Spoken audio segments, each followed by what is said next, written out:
É ciência. É nutrição.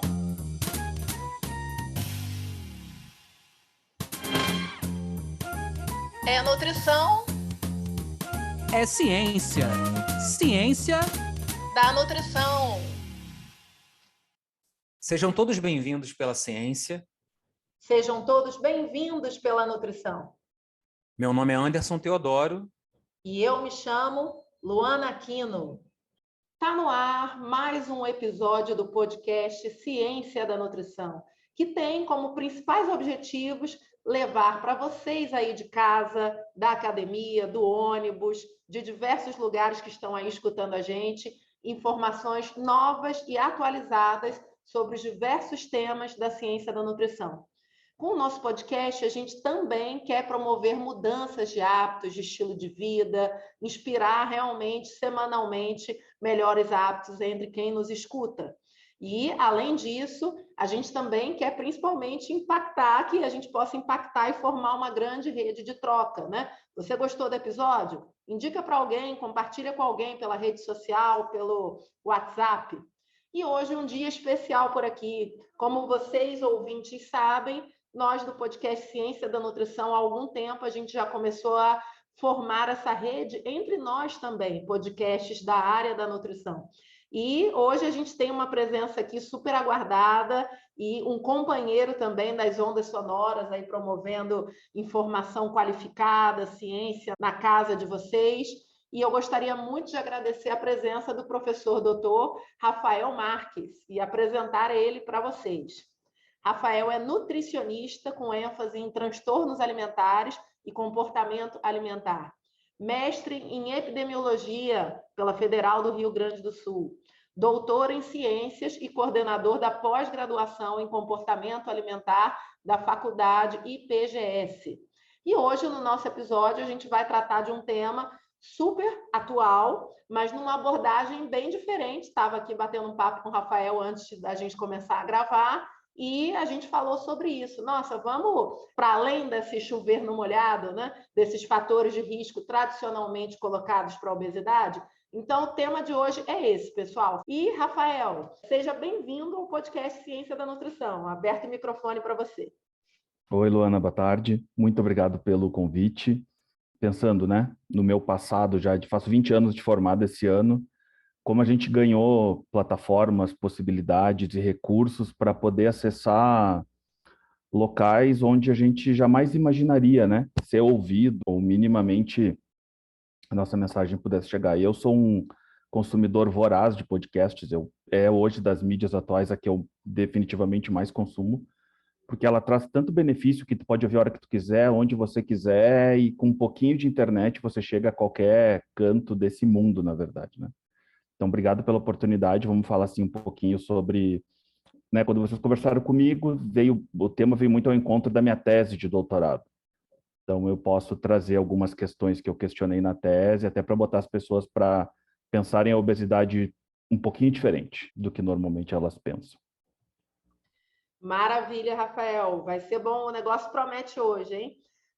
Rafael, a gente gosta sempre de começar aqui a esquentar os tamborins, sabendo um pouquinho desse lado que às vezes poucas pessoas sabem, né? As pessoas sabem mais lá o que está no nosso currículo Lattes, o atual, mas conta para os nossos ouvintes como é que foi essa escolha lá atrás, né, pela profissão e pela área de nutrição.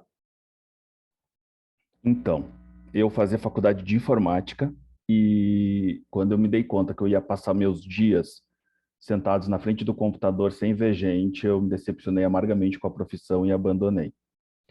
A minha relação com a nutrição é do meu passado de atleta, eu era nadador da Federação Gaúcha de Natação do Rio Grande do Sul e sempre achava o trabalho da nutricionista da equipe lá do clube muito interessante, assim, né? A alimentação como parte do nosso treinamento, como parte das coisas que faziam o nosso desempenho melhorar como atletas, enfim.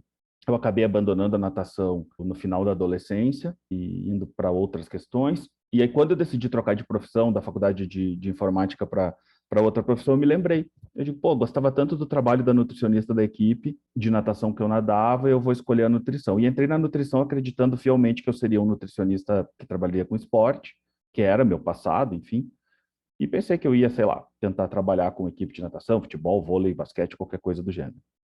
Detalhe é que os transtornos alimentares me atropelaram no meio da faculdade. No meio não, da metade para o final. Eu consegui minha primeira bolsa de iniciação científica e era na tese de doutorado de uma psiquiatra sobre anorexia nervosa, bulimia nervosa. Especificamente, acho que era só anorexia nervosa, bulimia nervosa. Não tinha compulsão alimentar. E eu comecei a ficar envolvido naquele projeto e nunca mais saí. Aí lá se vão 20 anos trabalhando com transtornos alimentares. Hoje eu resido em São Paulo, mas eu sou de Porto Alegre. Trabalhei 12 anos num grupo especializado em atendimento, neste mesmo grupo, dessa mesma psiquiatra, qual eu fui bolsista. Eu acabei ficando como nutricionista clínico e pesquisador. E aí fiz meu mestrado com ela, né? Meu mestrado é em transtornos alimentares em gestantes. Até se for um tema depois que o podcast queira conversar, é outro tema que eu estudo. São transtornos alimentares em gestantes. E acabei vindo para São Paulo pelas questões de pesquisa, trabalhei aqui como pesquisador e professor e fiz meu doutorado aqui na USP, aí estudando obesidade, né? Na medicina preventiva aqui da USP, estudando obesidade. E assim que eu caí nesse universo, há 20 anos totalmente ao acaso, aí nos últimos 20 anos, propositalmente, né? Rafael, muito interessante como estou me vendo na tua fala, né? Quem pegou o episódio, o nosso podcast Ciência da Nutrição da Metade, volta lá no nosso episódio 01, que eu e o nosso querido apresentador Anderson, a gente conta um pouquinho da história e você vai ver, Rafael, como é parecido. Eu também, ex-atleta de natação, da área de epidêmio, e também num flerte eterno com essa área, mais voltada, no meu caso, para a saúde mental, né? Mas eu acho que o esporte carrega muito dessa, né, de ter nos mostrado uma nutrição que às vezes é over, né, para o alto rendimento. Então a gente já provavelmente ficou com aquele print ali, né? No doutorado, caí lá num grupo de pesquisa de violência familiar e comecei a ver, caramba, né? Isso aqui tem tudo a ver com obesidade, com consumo alimentar, e foi assim que começou. Mas justamente pegando esse gancho, Rafael, né, você me deixou aí com uma água na boca para saber um pouquinho mais do teu mestrado, e eu acho que cola com essa pergunta que eu quero te fazer agora, que é o seguinte, né? Os nossos ouvintes provavelmente estão ali acostumados a escutar na televisão, na revista, nessas grandes mídias, né? As causas da obesidade, né? Tipo aquela calculadora mesmo, né? Come tanto de caloria, de energia, gasta tanto, né? Então, dessa forma, vai ficar ou não vai ficar com sobrepeso e obesidade. E eu queria te perguntar, né? Podemos ir para além disso? Quais são as causas da obesidade para além dessa questão? Muito bem. Se a gente for simplificar, e esse é um grande problema do manejo da obesidade, a gente pode efetivamente ficar com o cálculo matemático, aquele que se correlaciona à quantidade de energia que eu consumo em detrimento daquela quantidade de energia que eu posso despender.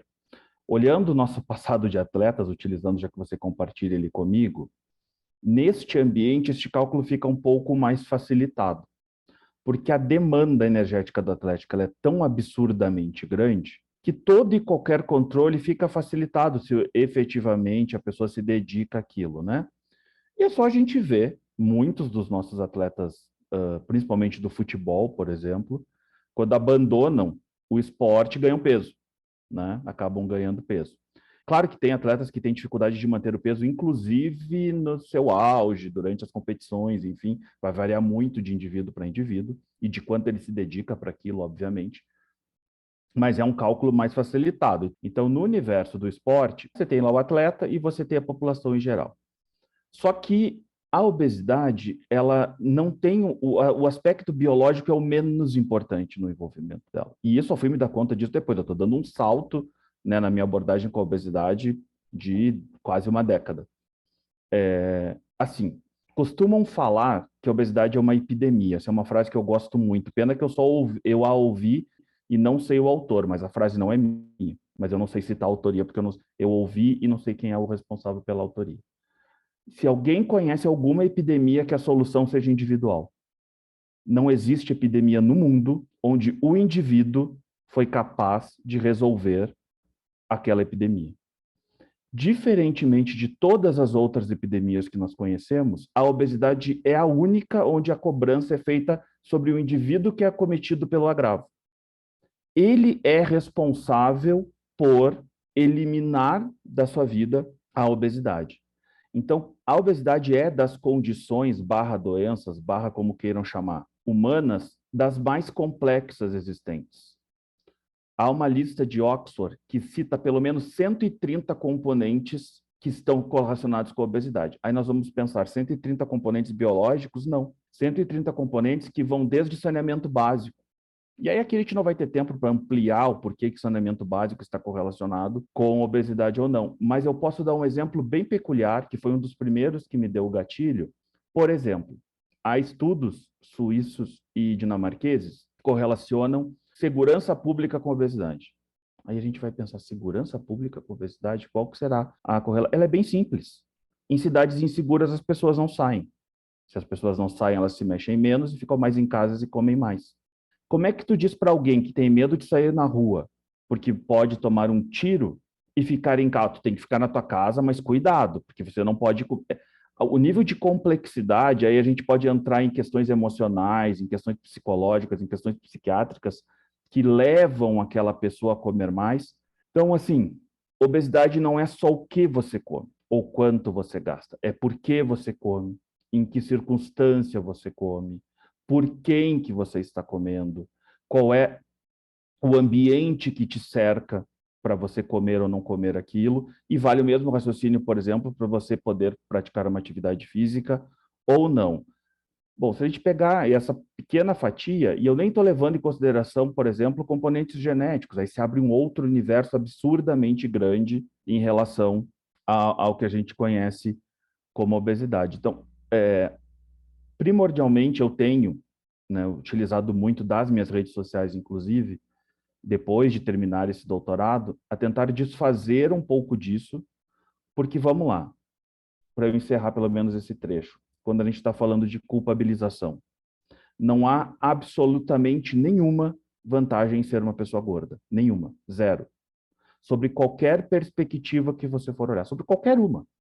Eu nem vou entrar na biológica, que é o que está todo... aumenta fator de risco para um monte de coisa, para infarto, para diabetes. Isso aí tá... Qualquer videozinho do YouTube fala. Mas se a gente entrar um pouco mais profundamente nas questões das pessoas gordas e da obesidade, nós vivemos numa sociedade extremamente gordofóbica, extremamente estigmatizante. Essas pessoas têm dificuldade para qualquer coisa que elas queiram fazer. De comprar a roupa, passar na catraca do metrô, andar de ônibus, expor seu corpo numa piscina ou numa praia. Não tem nada de bom em ser uma pessoa gorda. Aí por que as pessoas não se questionam? Mas, meu Deus,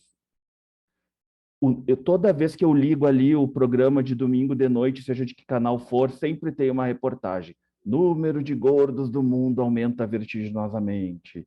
Epidemia de obesidade. Cada vez tem mais gordo no mundo. Último Vigitel e obesidade explodindo no Brasil.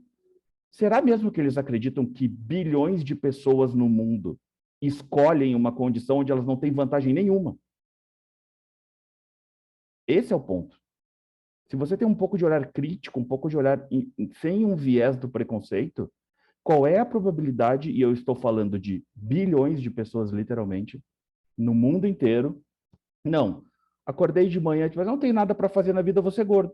Ah, não, tá tranquilo, minha vida tá tranquila, tá de boa, eu não tenho problema para comprar roupa, eu não tenho problema para me relacionar com pessoas, eu não tenho problema no trabalho, porque há estudos que mostram que pessoas gordas ganham menos salário do que pessoas magras, eu não tenho problema nenhum, então vou resolver ser gordo, porque afinal de contas, tranquila, minha vida está muito tranquila.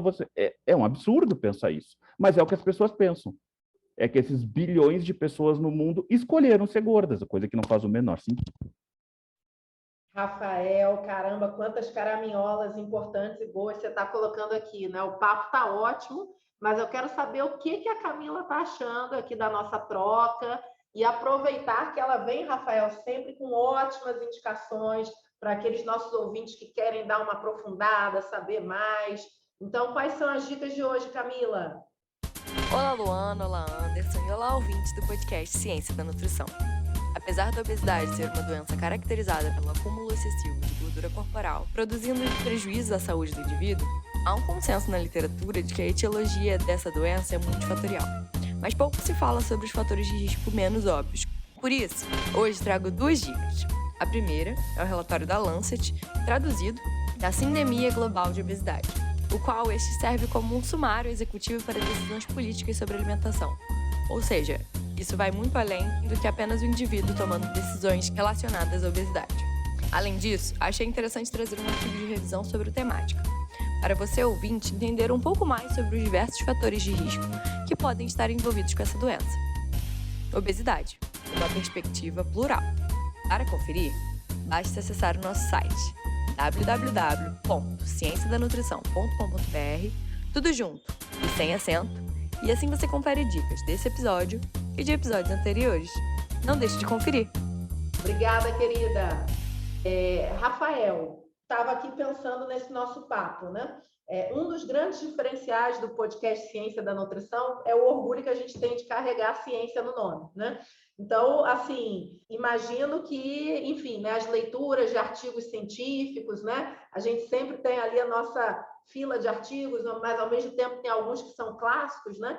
E eu queria muito fazer uma pergunta 2 em 1, aproveitar que o Anderson não está aqui, né? E eu posso dar minhas roubadinhas aqui mais tranquila. Então, eu queria muito saber, assim, algum artigo que tenha te marcado com essa pegada dos fatores de risco ampliados para enfrentamento da obesidade. Um artigo e um caso de sucesso da tua vida profissional, das tuas rodadas por aí, que você, assim, caramba, isso aqui é um artigo bom e é um caso de sucesso bom para dividir com os ouvintes de enfrentamento da obesidade para além do tradicional.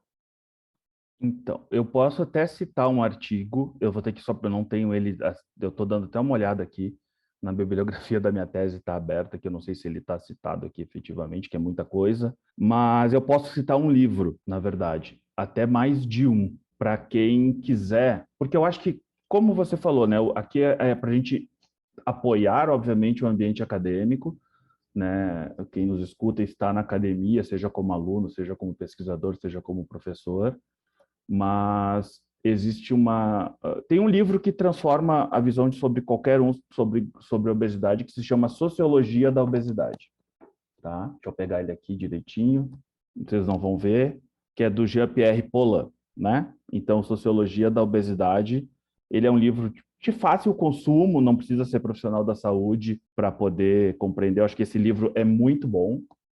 Depois a gente tem Gordos, Magros e Obesos, que é outro livro bem interessante para a literatura, de quem quer ver, e As Metamorfoses do Gordo, do Georges Vigarello. Eu vou ficar nesses 3, tá? Acho que são 3 livros interessantes. O artigo eu não estou achando aqui, mas eu prometo que eu passo para vocês botarem depois lá com alguma referência em algum momento, ou citar em algum, que realmente agora eu não estou achando o nome do artigo.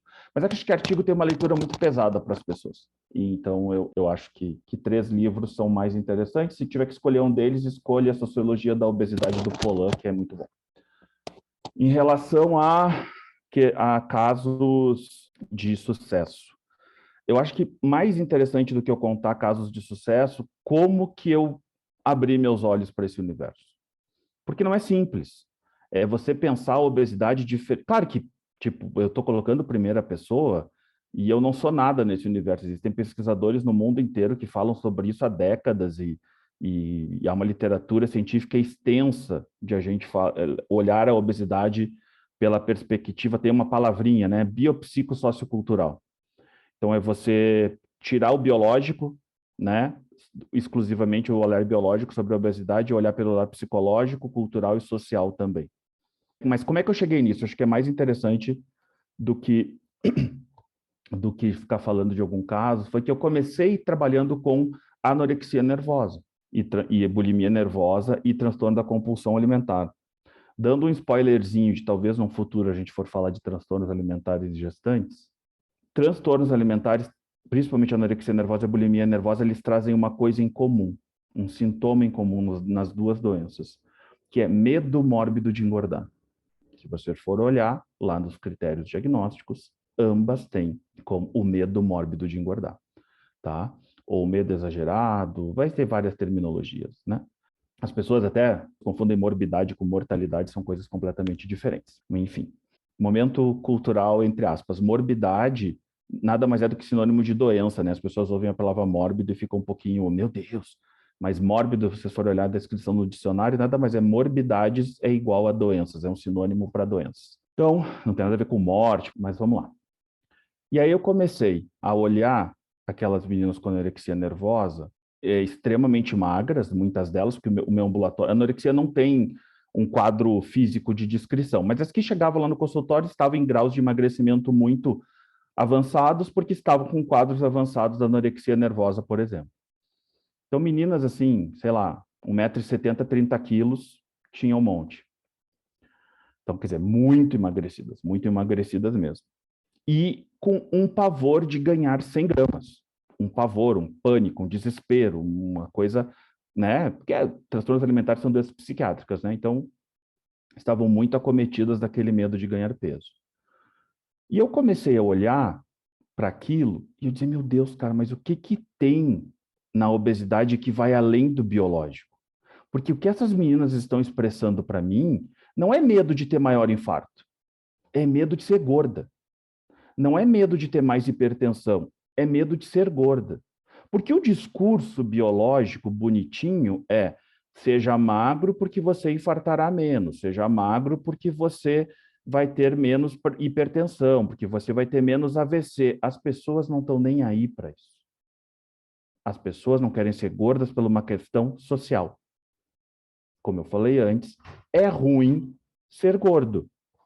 É ruim ter níveis de peso, socialmente falando. E o que essas meninas têm é o medo de ganhar peso, é o medo de se tornarem gordas, porque uma mulher gorda, agora falando especificamente público e feminino, que é o mais acometido por transtornos alimentares, né? Pelo menos em teoria,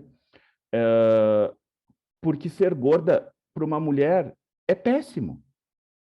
Porque não há vantagens em ser uma mulher gorda na sociedade. Não tem a ver com medo de infartar.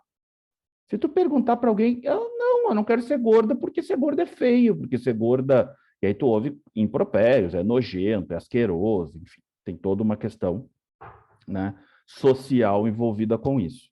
E eu comecei a olhar para a obesidade e digo, cara, então aquela obesidade que eu aprendi na faculdade, fator de risco para AVC, fator de risco para infarto, fator de risco para um monte de coisa, não é essa obesidade que preocupa as pessoas. Não é. Porque se efetivamente fosse isso, ninguém era gordo. Mas não é isso. As pessoas não querem ser gordas porque tem uma questão maior. E aí é que eu fui estudar a obesidade com um pouquinho mais de atenção e com esse olhar não exclusivamente biológico, mas psicossociocultural também. E aí se abre um universo absurdo. É um universo, assim, que eu não tinha a menor noção aonde que eu estava pisando. Escrever a minha tese foi um grande desafio, porque a literatura ela é tão vasta e os fatores correlacionados com a obesidade são tantos, superam as centenas. Eu falei lá de Oxford que é 130, mas depois já achei na literatura outros artigos que correlacionam mais de 300, 400, 500 fatores sociais. Se a gente for olhar o último estudo, um estudo, talvez agora me veio um na cabeça que nem está muito citado na minha tese, porque ele foi lançado perto do final, que é o estudo da Nature, da sindemia de obesidade. É fácil do Lancet, perdão. Se o pessoal procurar lá, o pessoal acadêmico que está aqui for no Lancet e procurar sobre sindemia de obesidade, onde eles fazem uma relação entre obesidade, desnutrição e variações climáticas e mudança climática no mundo, se abre um universo, por exemplo, clima. Meu Deus, clima relacionado com a obesidade? Sim, clima, mudanças climáticas correlacionadas com a obesidade. Abre-se um universo, como eu disse, é absurdamente grande, assim. Mas então, acho que esse é o caminho. É engraçado que o que me levou, né, a querer entender a obesidade como não só uma condição de quem come muito, que é o que vulgarmente as pessoas pensam, e definitivamente não é isso, foi justamente uma doença antagônica, né? De meninas com anorexia nervosa que se alimentavam com 200, 300 calorias por dia, que dentre os sintomas é um medo mórbido de engordar.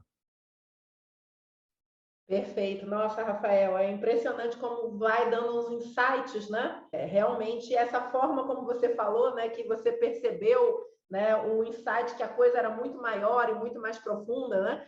E uma fala tua que me marcou muito no começo do episódio foi essa questão do responsabilizar o indivíduo por essa epidemia, talvez seja a única que responsabilizam. Essa tua fala me marcou muito, né?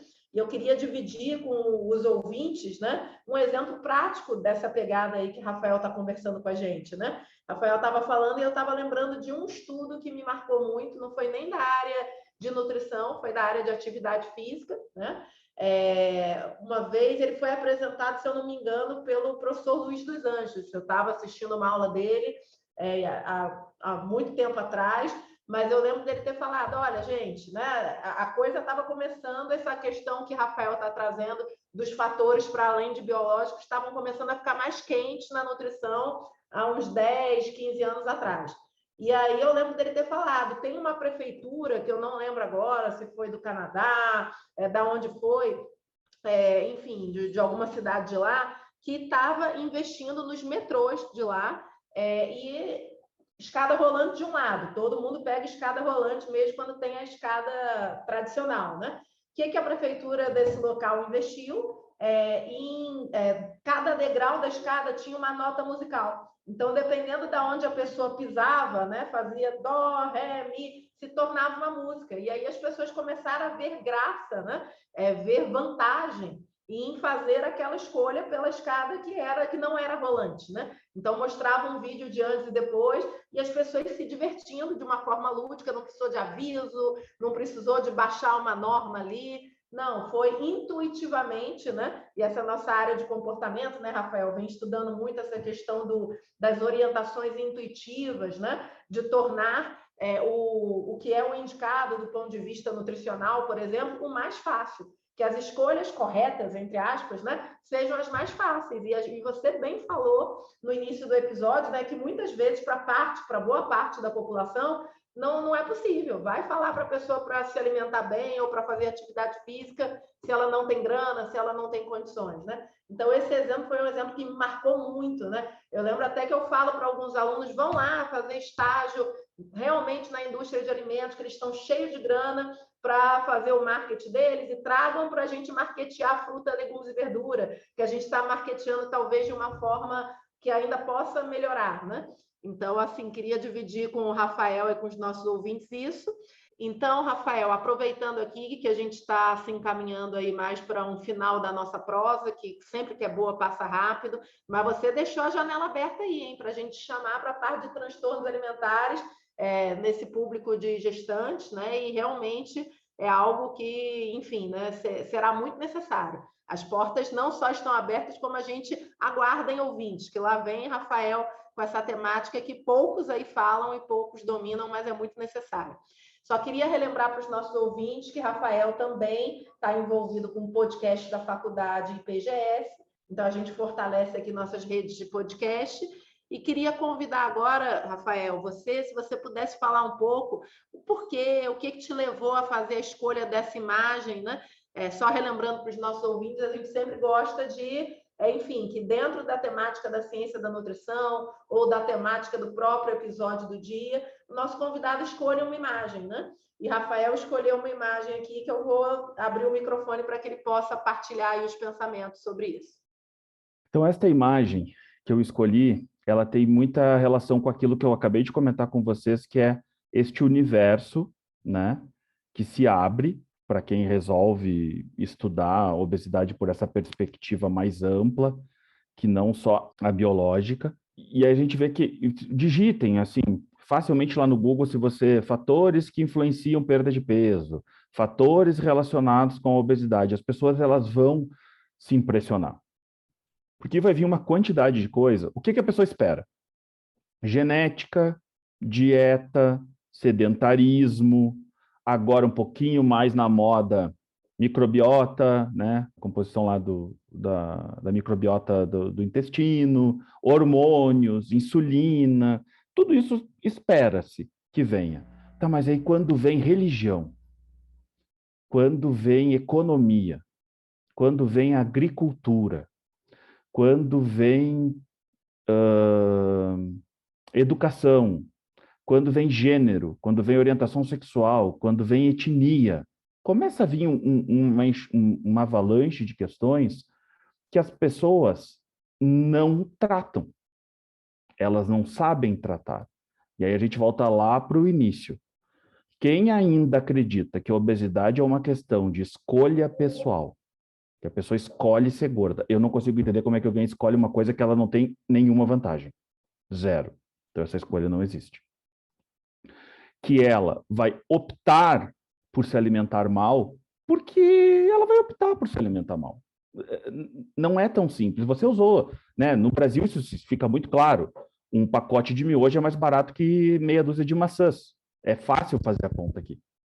Um pacote de macarrão instantâneo é mais barato do que... Até que acho que bem menos. Fui comprar maçã esses dias aí, bem menos. 3 maçãs deve ser mais caros do que um pacote de macarrão instantâneo. Então, você culpabilizar, você direcionar para o indivíduo a solução. Ah, Rafael, mas a pessoa não tem que se envolver. Ela tem que se envolver, é óbvio.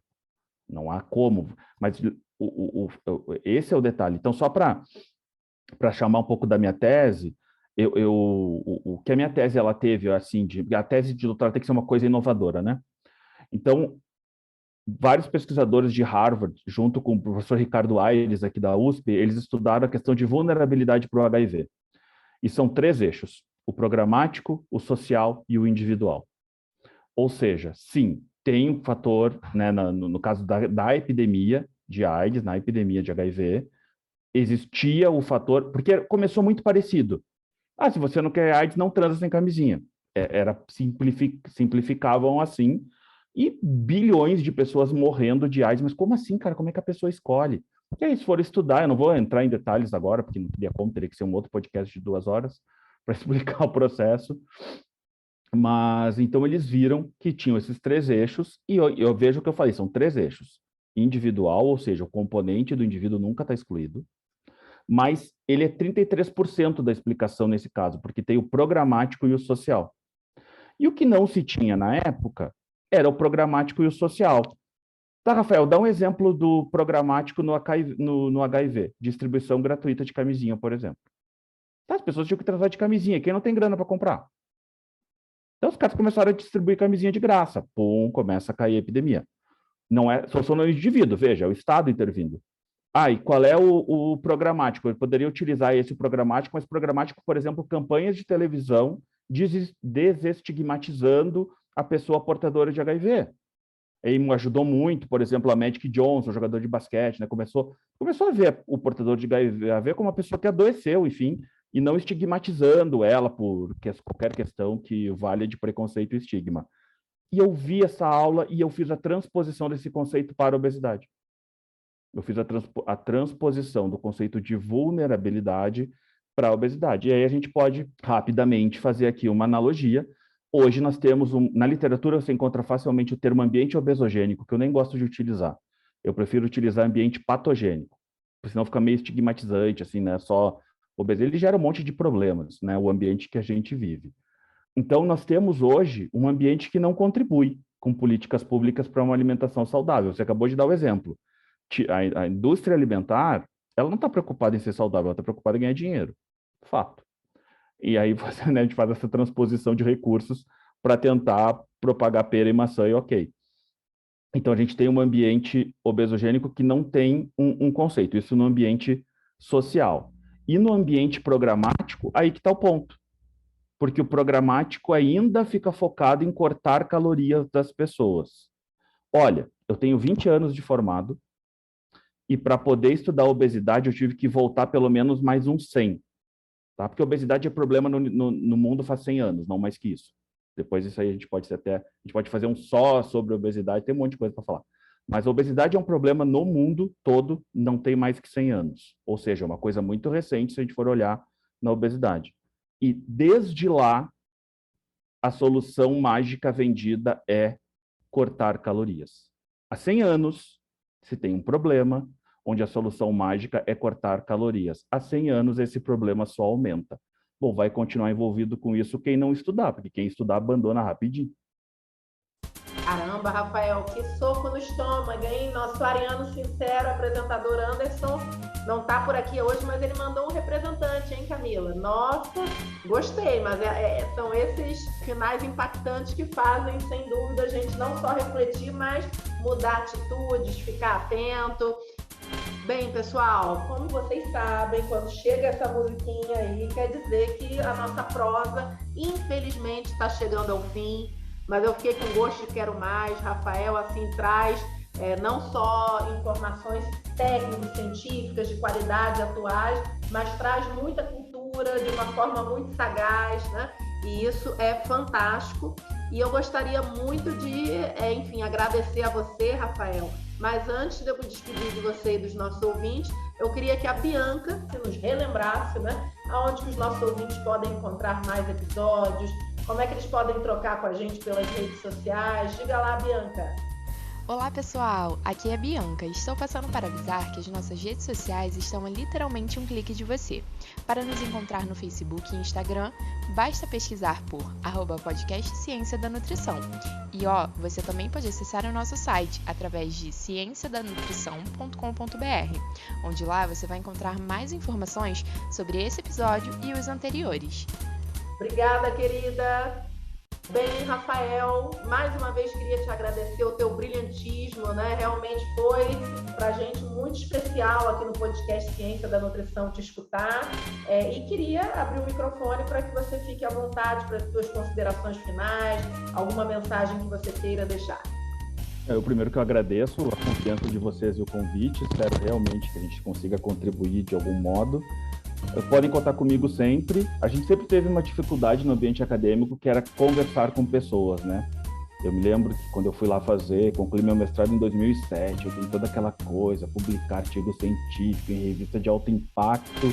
Cara, a gente produz um monte de conhecimento que não chega a ninguém. Na moral da história é isso. Então eu sempre acho que a gente ter bate-papos como esse, onde a gente leva a ciência numa linguagem mais próxima das pessoas, acrescentou muito prazer, de fato, na nossa escolha por ser pesquisador, cientista, área da saúde, todas essas coisas que a gente escolheu. Então, muito obrigado. É fácil me achar nas redes sociais, se alguém quiser. Comportamento alimentar em todas, quer dizer, quase todas, tá? Facebook, Instagram e Twitter. Não cheguei nas dancinhas do TikTok ainda, não cheguei nesse nível, ainda não estou dançando no TikTok, mas Instagram, Facebook e Twitter vocês me encontram lá como Comportamento Alimentar e precisando é só chamar. Muito obrigado para vocês. Que bom, Rafael. Realmente as dancinhas, né? A gente tem que se manter aqui firme, né? Porque a movimentação é forte. Mas aproveitando que você falou delas, Rafael, acho que você deixou um recado bem interessante para os nossos ouvintes e para mim também. Quando você trouxe essa sua pegada fantástica aí do doutorado, que tem muito a ver com comunicação em saúde, né? É política em saúde, mas também é a política se comunicando, a gente compreendendo, né? Fazendo chegar. Então, assim, eu acho que a nutrição deu grandes avanços quando ela começou a se apropriar de políticas de sucesso no Brasil. Seja a política anti-tabaco em relação a essa questão de publicidade, seja a própria política de trânsito com medidas regulatórias, né? E aí você citou uma outra de sucesso, que é essa questão, né, do HIV e de como isso foi abordado, né? Então, eu acho que fica essa mensagem para o nosso ouvinte de casa, né? Que assim como a nutrição teve que beber de outras águas, outras fontes, ir para além daquele olhar tradicional da calculadora, do come tanto, gasta tanto, que você que está aí ouvindo esse episódio do nosso podcast também possa refletir, né? Na sua alimentação, na alimentação dos seus filhos, dos seus colegas, da sua família, né? O que tem de raízes determinantes? Imagina uma árvore, né? O que está ali na raiz que está, enfim, facilitando, dificultando, né? E mais do que isso, lembrar do que o Rafael falou. Muitas das vezes essas questões não estão, né? Na maior parte das vezes, inclusive, elas não estão sobre a nossa alçada. Então, que a gente possa catucar restaurantes, escolas, hospitais, associações, prefeituras, né? Para que, enfim, né, essa máquina possa girar de uma forma mais favorável para a promoção de alimentação saudável, de estilo de vida mais favorável. E realmente, mais uma vez, parabenizar o Rafael e convidar vocês para essa prática, né? Vamos agora, né, juntos pensar sobre isso, como é que a gente pode, dentro do nosso quadradinho, tentar estimular a mudar essa realidade. Rafael, muito obrigada. Ouvintes, compartilhem nosso episódio. Foi um prazer enorme. Podcast Ciência da Nutrição.